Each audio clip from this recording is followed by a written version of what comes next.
and gentlemen, you are now watching ID Mind Media, Radio and Television. And this is your host, Fritz Misodi. I am coming here because of this important message about the rejection by the Cameroon president of the Swiss-led negotiation that was ongoing all along the years. And the topic of today is why President Biya rejected the peace talk that was ongoing. I want you people to know why he rejected this peace-led negotiation that was championed not only by Switzerland but by the United States. It was championed by Canada and other countries that supported peace to come back between the two regions of Southern Cameroon, Ambazonian, and La Republique du Cameroon.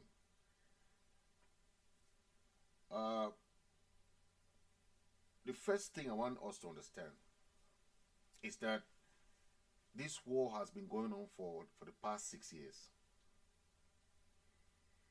But the struggle for the recognition of the people of Southern Cameroon has been going on for more than 30 years.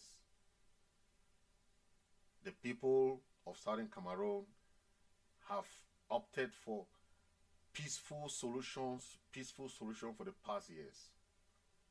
But they were met with imprisonment, torture, killing, and all sorts of inhumane treatment and mistreatment by the dictatorial regime of Paul Biya in Yaoundé.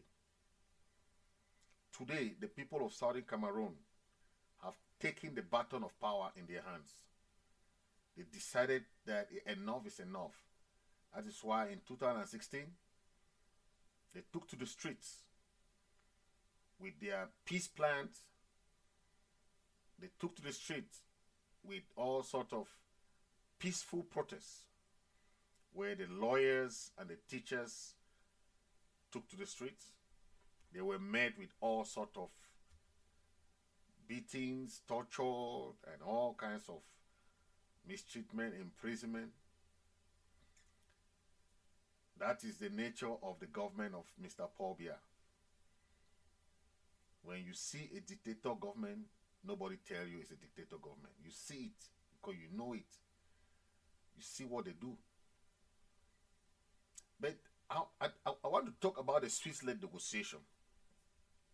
This is a process that was backed by Canada. It was backed by Switzerland. Switzerland is one of the very peaceful nation that they don't have army. Switzerland don't have army.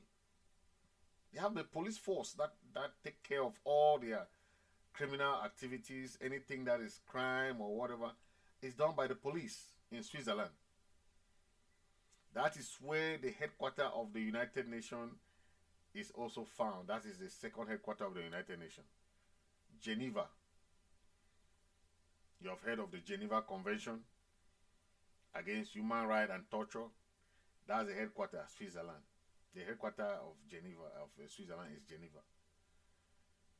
But let's talk about why President Paul Biya asked the Swiss government to abandon the already Swiss-led negotiation that was ongoing. What happened? Today, I want us to talk about this because many people don't understand the politics of this war that is ongoing between the people of Southern Cameroon, Ambazonia, and the La Republique. Number one reason why Mr. Paul Biya don't want to go for negotiation is because of the crimes that he has committed against the people of Southern Cameroon. And you know the other governments of Southern Cameroon have filed a lot of cases the case files against Mr. Paul Biya is so much that he doesn't want to go and sit where he will be vetted, he will be scrutinized, because he has a lot of crimes, from even to both the ICJ and the ICC, the International Criminal Court and the International Court of Justice. Those are two separate courts. One judge individuals that committed crimes, the other judge countries that commit crimes. So Biya's name is in both, as a country as a whole and as an individual, in both those courts. So it is something that he doesn't want to go face, because when you go there, all the international human rights groups will come with their own allegations. You know what he did to Médecins Sans Frontières, the Doctors Without Borders. You know what he did to International Human Rights Group, Human Rights Watch. You know what he did to other organizations that were trying to help the people of Southern Cameroon during this time of crisis. He sent them all away. But that is how it is. Then, when we talk of Geneva Convention, that Geneva Convention was signed by all the United Nations countries for this aspect of war crimes. And what Biya has done to the people of Southern Cameroon is tantamount to the Geneva Convention, where you commit all these kind of atrocities against human beings without remorse. He knows when he goes to the negotiation table, this aspect is going to come out. They have to bring in the repercussion, the economic implication, all these implication, these war crimes that he has committed against the people of Southern Cameroon is going to resurface. Don't forget, crimes never die. Crimes never die. It's just like the Bible. When you commit a sin, know that that sin will meet you ahead of time. Sin don't die unless you forgave, you confess and ask God for forgiveness. But when we talk about this war crime that Biya commit, you know, he is committing crimes against humanity, and that is just exactly what the Geneva Convention was against. And Switzerland, being a very, very peaceful country, a country that is very known for its good in peace mediation, was accepted by both the Ambazonian Coalition Team and the Biya regime. They were both accepted them. Why do you accept people to come for negotiation and help to mediate in the negotiation process? Then you later tell them that we don't need you no more. That tells much about what is at stake. Because if you are not guilty of something, why will you be afraid of people who are coming to mediate in a peace process? You say no, you don't want them. You send them all away. Okay, let's talk about other aspect that makes Biya afraid of negotiation. Let's talk about sanctions, right? Sanctions. Sanctions are things that will come with an aggressor. You remember what they did to Hitler? You remember what they did to Mussolini?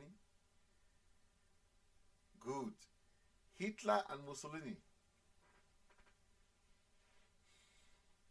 who wanted to conquer the world, the whole world, and Hitler was capturing cities and states. But when Hitler lost the war, when Hitler lost the war, what happened?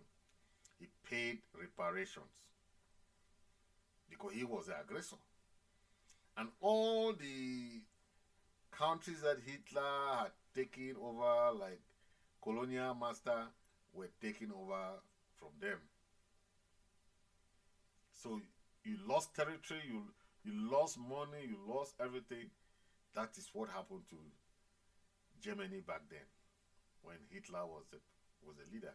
So this is what you see, the calculation of Paul Biya.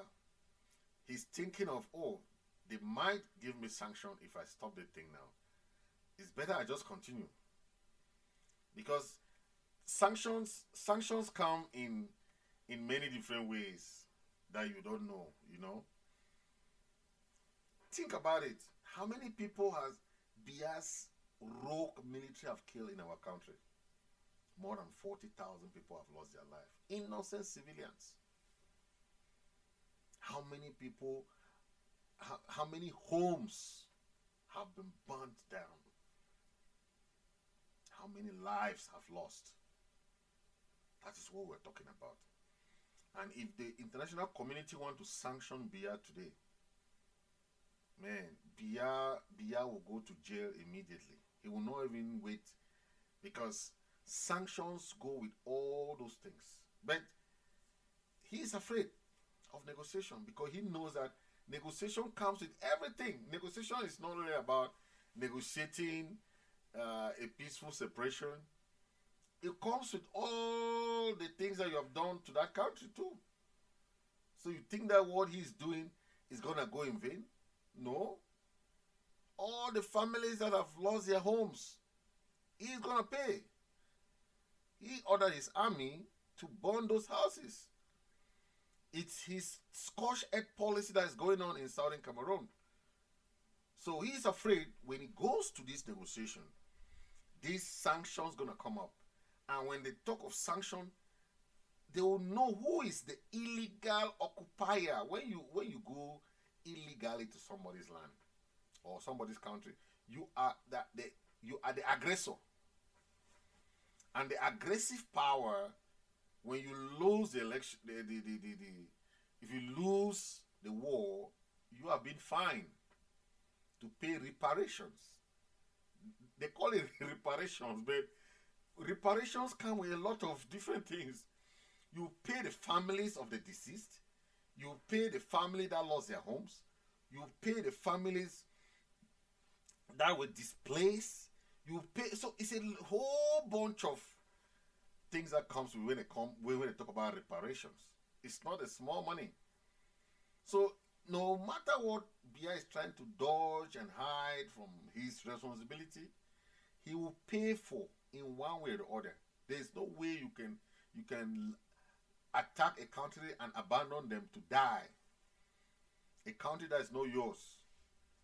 So he knows what he will pay for.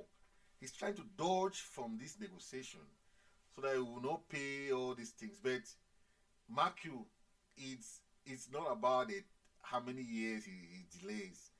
It's about what he destroys, how he's going to pay. All the people that you have imprisoned, incommunicado, the Naira 10, all the Southern Cameroon that were arrested from, who are refugees. You don't go and arrest refugees. It's only in Africa that I saw that. People are taking refuge. They are refugees.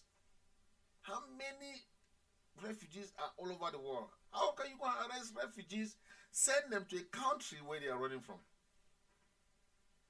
I've never seen that in my lifetime. It is unheard of. Because they are running from that same regime. You arrest them in Nigeria, take them, send them in that same place. I understand the Nigerian government saw that mistake and ordered the Cameroon government to send those Naira people back to Nigeria and pay them a certain amount of money. But you know, the most corrupt country I can ever think of is La Republique. Because they saw an opportunity, they went to Nigeria and bribed some few people.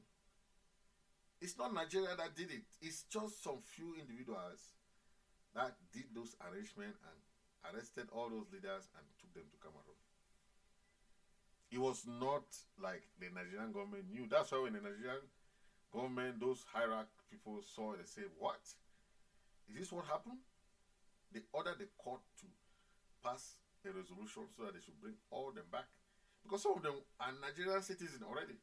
Some of them were already Nigerian citizens. They were not even refugee again. That is another fear of Biya. Be very careful. Another fear. Right? When you have that kind of sanction, is because you occupy somebody's land illegally and the person happened to defeat you. They don't ask the person that why did you hit this person? They'll ask you something else. Are you comfortable? Are you doing this? Are you yeah? But that is what goes when you look at most of those issues. But that aspect of illegal occupation is very important when it comes to sanctions. They will look at those aspects that made you to attack another country, those crimes that you committed in that country, and they assess the financial loss. Then they bill you now. That's what we call reparations. You pay reparations. So you pay in many avenues to many families, in many ways, many different ways. Okay, that is it. But I want us to talk about why Biya is refusing to go to negotiation. Why? Another important point is the political side of it. Let's look at the political reason why Biya does not want to go for negotiation. Biya has been in power for more than 40 plus years, and his legacy is like in a shaky mode.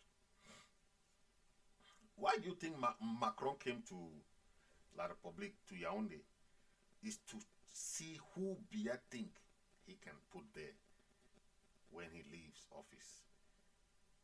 The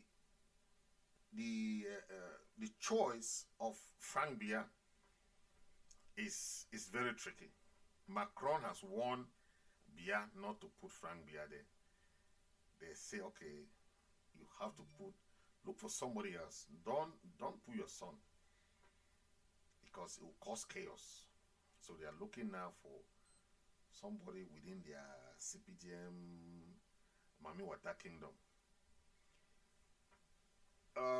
The political situation in Cameroon is like a time bomb,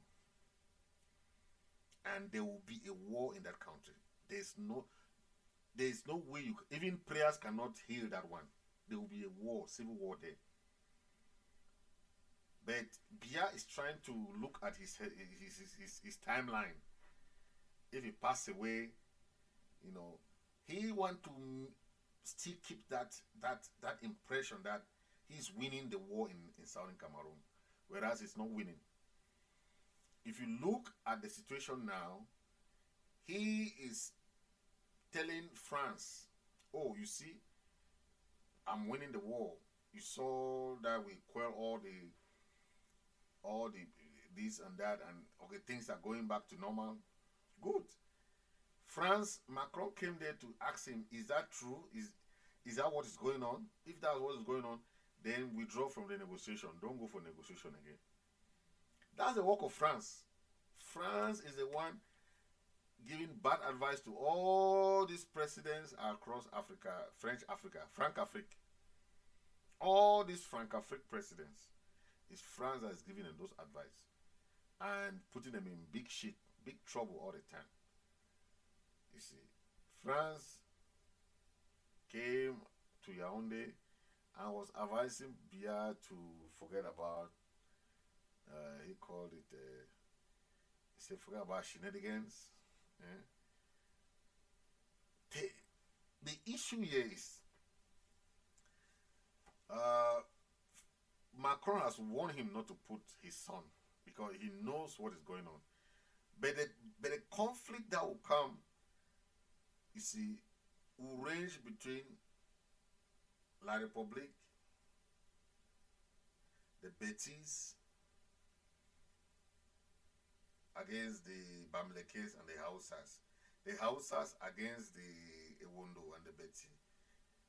So it will be juxtaposed that you don't even know the source of the grievance, but you always see fighting starts. So most of these tribes, these main tribes, are ready. They are ready now to do the wars. They are ready. So no matter how long he's trying to calm the situation, and you see, but another suggestion that Macron gave Biya was that he should nominate an Anglophone. You see, and the arrest of Abdul Karim would tell you something. The arrest of Abdul Karim immediately after Macron left would tell you something significant. Abdul Karim's arrest is a planned arrest to arrest him and groom him and see if he's fit to be that president that France is looking at. Because France has said the best way to end this war is to put an Anglophone there. That's what Macron and France, they are telling Paul Biya. So Paul Biya now is stopping this negotiation in the look that they will promise the Anglophone people a president. That's what is happening now. That's what is happening. Yes. Okay, let's look at this other area, the economic side. I know a lot of us don't understand the economic implication of this war. Economically, the Ambazonian ghost towns in the whole of Southern Cameroon has inflicted billions and billions of francs CFA against the government, because it falls on a Monday. It falls on a Monday, don't forget. So civil servants don't go to work, businesses don't work, nothing works. So imagine the billions for the past 6 years, the billions and billions of US this CFA that has gone in the drain because of this protest. So everything is in number. The economic implication. Biya cannot leave Sonara or CDC that provide more than 40% to 50% of the country's revenue. When the country doesn't have anything, how do you expect that to happen? How do you expect Biya to leave all this amount of money? Also, they have been pouring him money from the World Bank, the IMF, different international banks are loan monies to these governments. But Biya is unable to pay back. And they are telling him, if you go and negotiate, how are you going to pay back our money? My friend, leave that Swiss negotiation alone. They already conscientize their brain that if they leave, the economic situation that is worse now will be worsened when they leave. So, when you talk of economic, Sonara, CDC, and these other big companies that are well known in Southern Cameroon are giving a lot of money to this government, a lot of money to this country. And they don't even want to think that they'll be losing these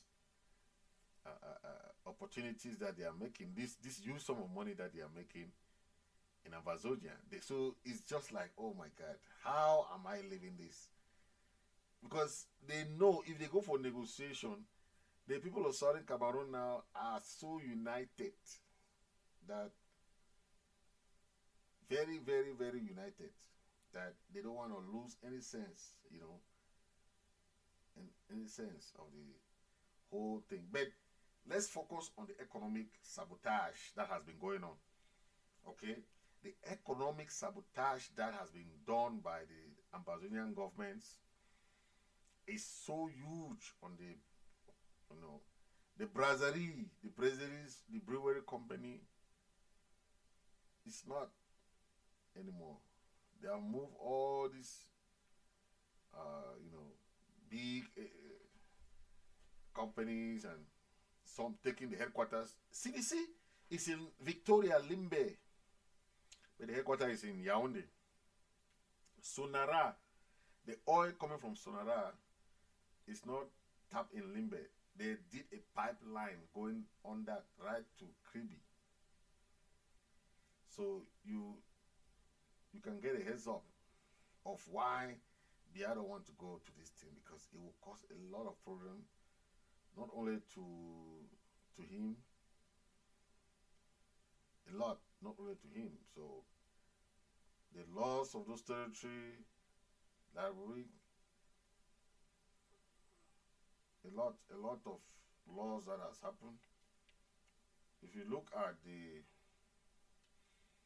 other aspect, like the military side, let's talk about the military side. What the La Republique military has lost is more than what words can explain. Okay, Biya, this is scout, the Boy Scout that he sent to Ambazonia. They came and saw the action of the Ambazonian Restoration Forces. Some of them left. I've spoken with a couple of them here in the United States that were in the army there. They told me Biya cannot win that war. Yes, this one is a whole lieutenant in the army. He's telling me that he doesn't see Biya winning that war. So if your military have defected, your own military, they don't have enough pay, they are complaining, meager income, they don't have money. How much do they pay them? The other day I listened to I think a captain or so, he was lamenting. He was lamenting, crying, and said they're only paying this amount of money. How can they survive with this amount of money? Because they promised to raise their money, but they never did it. That's why most of them are crying today. That's what happened. Okay. This lack of financial support to the movement is very significant. Very, very. Let's talk about this now. Lack of direction and reason. The armies of La Republique are so demoralized. They are so lack of any morale. There's a lot of deaths. More than 3,000 something military have died in Amazonia. Money. There's no money. Low salary pay. They talk of low morale. Everything is low now. That's why the rate of defection, La Republique military are leaving the war. There are so many. They are fleeing, going to other countries. Until you meet some of them there, you can't even tell, you know. But they are moving. You know, that aspect is very important. Then the destruction of La Republique armor cars and all those things. You know how much they say one armor car? One. Just understand, it's very, very expensive.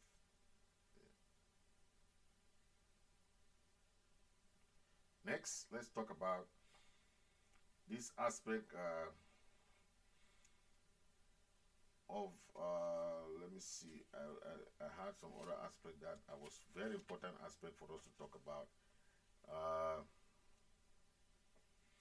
Yes, the legal side of this thing. Why Biya does not want to leave? You know, if you go to a country that is not yours and start harassing, start harassing, you know, mistreating and killing and doing stuff, nobody want to stay with you. Nobody want to live in that house, you know. Nobody. But the various rulings that have passed by the regime and other international organizations tells you clear that Biya has no path to win this thing in court or in negotiation.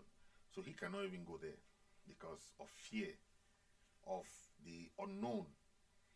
Because he doesn't have any legal backing, you know. The path that they had 181, yeah. Some the other point is the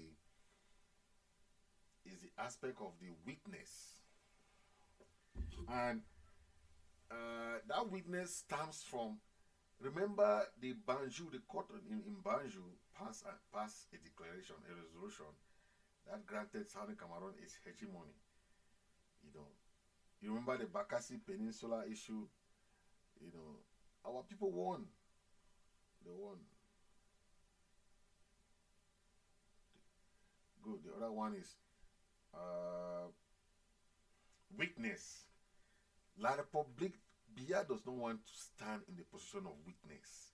When he talk about crushing this, crushing that, 2 cubes of sugar, all those things, he does not want to go with shame. He wants to keep fighting, to tell the world that he can fight. You know, he can beat, he can defeat these little guys.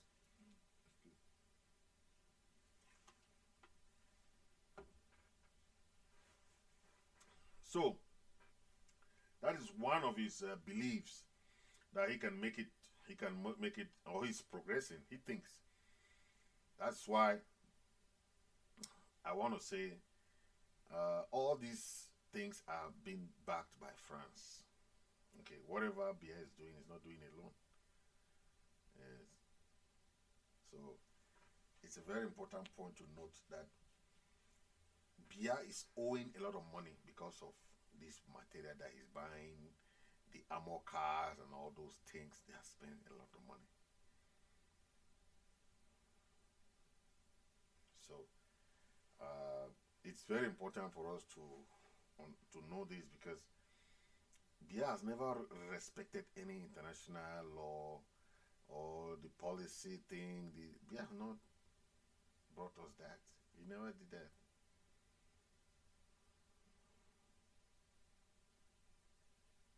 Yeah. Okay. The other point, I already said it. Yeah. So this other one,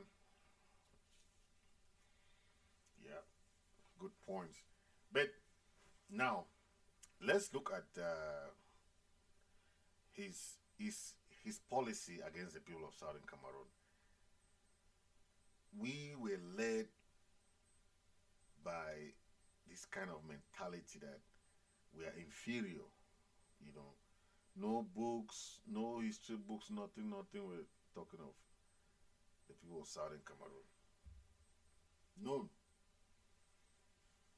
But it's very important for us to understand that Paul Biya lost track while we were, you know, in the negotiation. He refused to walk in this path for peace, because he believed that the military can defeat, you know, but it's too early, it's too early. And he should reconsider his decision, because negotiation is still the end of everything. So you can start it with negotiation, but it doesn't mean that you end in negotiation. Yes. There are many things that he's doing, that thinking that he can survive the war by not going to that table. The end point is still a table. Whether you win or not, everybody will sit on the table. They want to be eating like wine. Right? But he doesn't want that. Biya just want to play the hardcore way, you know, because he has no path to any legal judgment, any legal argument. He has no path, you see. So he prefers to just go through these other routes, and you know, very, very important. So, ladies and gentlemen, thank you for listening. It was a pleasure talking to you, and uh, the this topic has been boiling over the years, and people were saying a lot of things about a Swiss-led negotiation. Yes, we have heard information about about that. So let's just keep our hands crossed. The current government has made it clear that they are going to fight and fight and fight. And no matter what happens or no matter what transcribes, mm, it's not going to be the same again. So thank you very much for watching, and stay blessed, and God will continue to bless you. But don't forget to hit the subscribe button. Hit the subscribe button. If you're watching through YouTube, hit the subscribe button. If you're watching through Facebook, good night and take good care and have fun. Thank you very much.